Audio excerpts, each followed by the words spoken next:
Hai guys, baik lagi di tips ngebahas bersama saya Caka Priyambudi.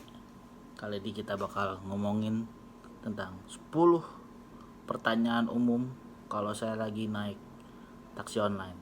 Pasti supirnya nanya 10 pertanyaan nih, ini top questions. Jangan lupa subscribe dan follow channel ini.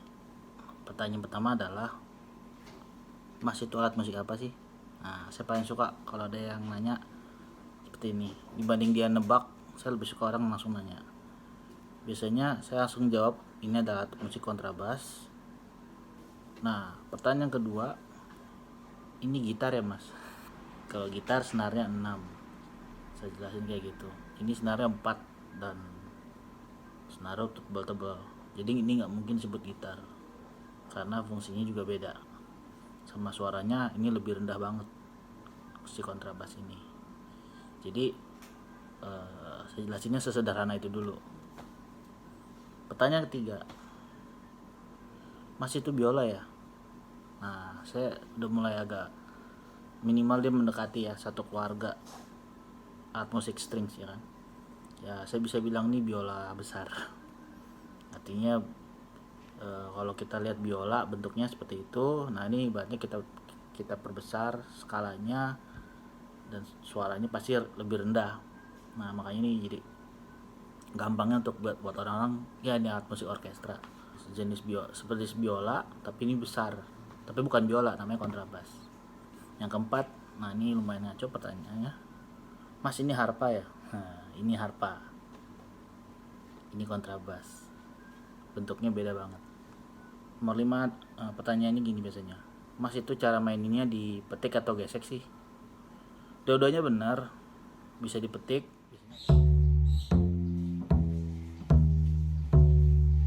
Biasanya kalau buat main musik jazz, buat main walking bass, itu biasanya dipetik. Jarang banget tadi gesek. Nah kalau buat main klasik, musik klasik biasanya emang pasti digesek. Dan beberapa kali ada juga pizzicato di beberapa part.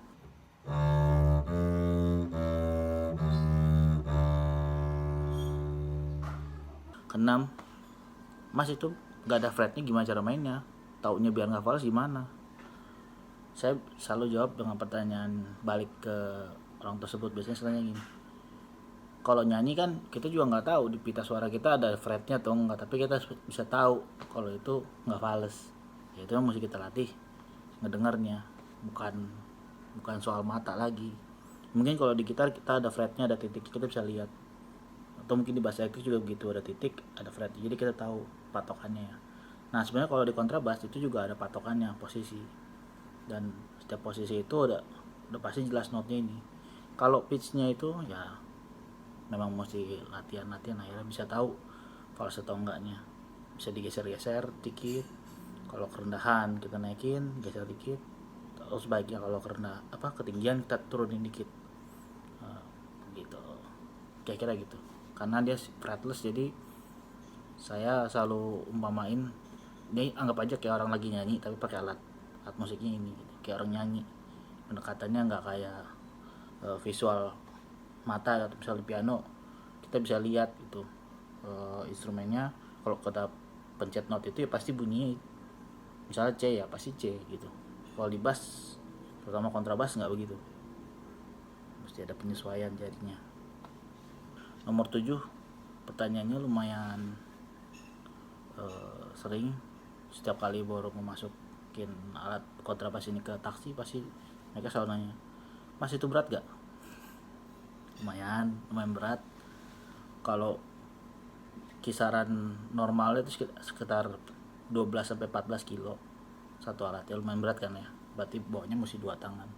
Terus kalau kita udah masuk dalam hardcase paling nggak beratnya sekitar 21 sampai 35 kilo yang saya pernah alamin. Jadi itu buat patokan teman-teman juga kalau misalnya mau pergian atau terbang keluar negeri, keluar kota bawa kontrabas. Nah biasanya akan selalu jadi masalah di bagian ini nih, berat dan volumenya. Suka ada pertanyaan gini, Mas itu bass betot ya? Ini karena kebiasaan orang-orang sebelum kita yang bilang, oh main bass betot, karena mainnya seolah-olah kayak di betot gitu, kayak gini betot. Padahal nggak dibetot juga mainnya, itu ya dipetik aja. cuman karena senarnya tebal jadi seolah-olah kelihatannya kayak tai tambang gitu. Ya nggak salah juga sih dibetot kelihatannya, tapi sebenarnya nggak sebetot itu gitu. Nomor 9, ini tadi 7 mulu, 9 itu biasa dipakai buat main musik keroncong ya mas? Iya, tapi sebenarnya di keroncong juga nggak terlalu sering sih alat musik ini. Mungkin yang kalau teman-teman lihat mainnya di peluk dan di betot-betot itu ya, yang nyambung sama nomor 8 itu sebenarnya cello tapi 3 senar, yang nadanya tuh CGD